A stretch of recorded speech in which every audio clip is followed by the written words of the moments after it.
am Diane Miller, member of the Belmont Middle and High School Building Committee. I am in the mechanical room today with fellow member Joel Mooney and with our chair, Bill Lavallo. We have talked in the past about solar energy in the context of our committee's commitment to and prioritizing of energy efficiency and sustainable design. Today, we are going to talk about another aspect of energy efficiency, and that is the geothermal wells. So we're going to talk about why we have geothermal wells and also how they work. So in terms of why, Bill, do you want to explain a little bit to us? Well, I think most people know that from the onset of this project in 2016, we were tasked with designing and providing Belmont with a very efficient building, both in design and energy use. And that discussion evolved into a Z&E discussion, zero net energy, which means the energy it takes to operate the building is provided with renewable resources, and also that there were no fossil fuels in the building.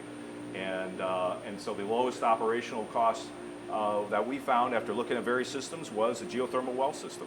There was a premium for that, but it paid itself out over the years. So 50-year building, which is designed for, it was almost a no-brainer that this is the type of system we needed for the building.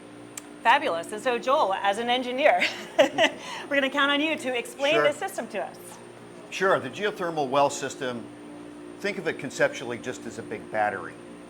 Basically what we're doing is we're storing energy in the ground, and we're pulling it out when we need cooling and pulling it out when we need heating. We simply have loops continuously operating, running through the compressors and the heat exchangers behind us that basically harvest the energy that exists in the ground.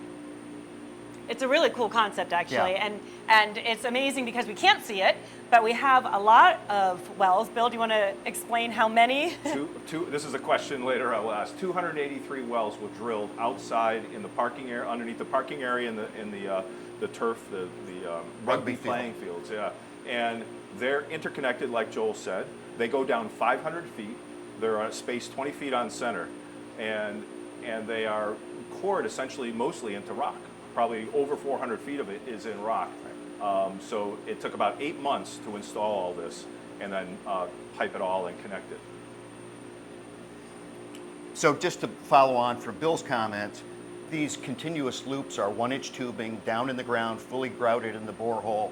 That gives you the contact with the ground to either dispel the heat or take in the cooling to come back into the building.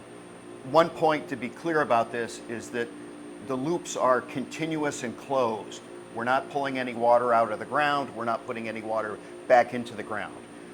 So again, it's all valved and manifold, comes into the room behind us through very large pipes and pumps that keep the whole system running. And the water, because it's the groundwater, it's always year-round, around 50 degrees or lower 50 degrees temperatures, right? Yes. Which is so cool. So we're kind of harvesting that constant temperature. So can you explain a little bit about how we take 50-degree water and use that to heat or to cool? Sure. I mean, think of the same concept as your refrigerator. Your refrigerator is in your house at 60 to 70 degrees, and basically there are pumps and compressors that harvest the energy that's in your house, and you often realize either it comes out the bottom or a grill at the top that you've got heat coming out of the refrigerator. So it's the same type of thing here. When we need cooling, we basically take that energy out of the ground, bring it in here, and through the pumps, heat exchangers, that basically provides us cooling.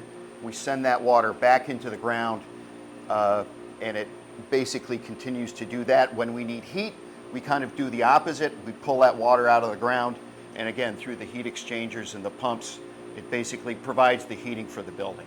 So what happens though is we need to, carefully monitor the energy and the temperature in our well field. And what I find really cool is that we're just talking about a few degrees difference that I learned from you. In other words, in the summertime, what we're doing is we're heating the ground a little because we're rejecting heat, like you said, but it's only a few degrees. But then in the winter, we're taking that energy back out and we're lowering the temperature, and we're doing that balance that you said, and we're taking that heat and putting it in the building. So it's a really cool concept. This is not new. right? No, this technology's been around for decades, Bill. And proven. And proven. And- And I think there's a lot of buildings that you probably pass by on your everyday travels that actually have geothermal systems. Well, I can name 2 in Belmont, right? Our senior center, Right. the Beach Right. Street Center, is fully Right. on a geothermal well solution. Right. And the Wellington School has a Right. few wells that provide some shoulder season Right. energy.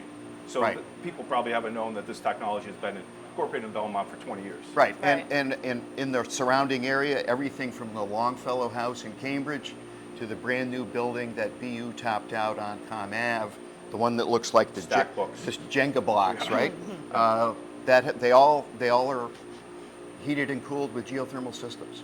And just to repeat what you said, the groundwater that comes in is closed loop. It doesn't drain the water, Right. but it also doesn't go into our mechanical systems beyond this room.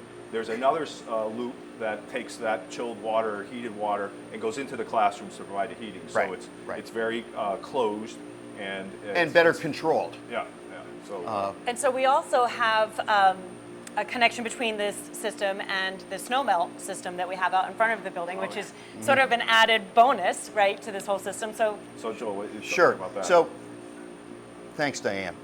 Our building is cooling dominant, okay, which means that we need more air conditioning than we need heat. That's due some to the orientation of the building and also the building envelope being as tight as it is. But that said, given that we're cooling dominant, it's kind of the opposite, which means we're putting heat into the ground. To Bill's point, we want to make sure our ground stays at about 50 to 52 degrees. So there will be times when we need to balance that and pull that heat out of the ground to basically promote the survivability of our well field. There are several different ways we could do that. We looked at a bunch of different alternatives, and we decided that we would, if we did a cooling tower, it'd have to be on the roof, it'd take up space, it'd be operational cost, it'd be noisy maintenance. and maintenance. What we decided on is the fact that, given that we're in New England, we basically could put pipes in the entry and at the loading dock that when we want to we'd just run a pump and circulate through those loops. It would dispel the heat, and if we do it in the wintertime, it might even help with our snow removal. And we did that. We put a couple Yeah. sensors in the slab, and it's automated so that when the precipitation comes and it's cold and freezing, Right. it's just automatic and comes on. So it's a win-win there. We need to reject the heat, and we're using it in a very Yeah. efficient way. And again, best cost and no maintenance. Right. right, right. So- And so we have these 2 systems, right? We've talked previously a lot, actually, about the photovoltaic system, the solar panels on the roof. And today we're talking about the geothermal wells. And I think it would be nice to end maybe with a little conversation about how those 2 systems work together and what the benefits are of having both of them. So I'll start by saying they're not connected, even though we think they are because they're so efficient. They offset each other. One is requiring electrical energy, the well system with the pumps behind us, and the PV system, the solar panels, are providing that renewable resource of electricity, but they're not interconnected. But there is a value to have both of them on here, right? Right. That would be the renewable energy credits, Right. the RECs. Right. So there are several programs through the state and hopefully through the federal government Oh, yep. coming Yeah. that will allow us to basically get renewable energy credits, RECs. And again, there are programs, some of you may have them for the solar panels on your roof of your house. We would apply for those for the photovoltaic system and also for the geothermal. And as well. having the 2 combined actually gives you a multiple of on Right. our RECs, so it's a win-win for us. We're Right. able to really capitalize on that. So this is really achieving what Belmont was asking for, right, Diane? Like energy efficiency, zero net energy. We talked about that before, so we're able to apply for that after we finish the project, which is on time, ready to be finished in Right. the summer of next year, 2023, Yeah. when the whole system will be online. Right, Yeah. and it's good. It's good for the environment, this system. It's also good for the town financially. Its life cycle costs are fabulous. This is Right. financially a very smart decision. It's an exciting aspect of the project, I think, and it's kind of a fun one for us to have this opportunity to share with you. And We look forward to having another conversation sometime soon. I think our next one is going to be about project construction costs. So thank you very much for joining us.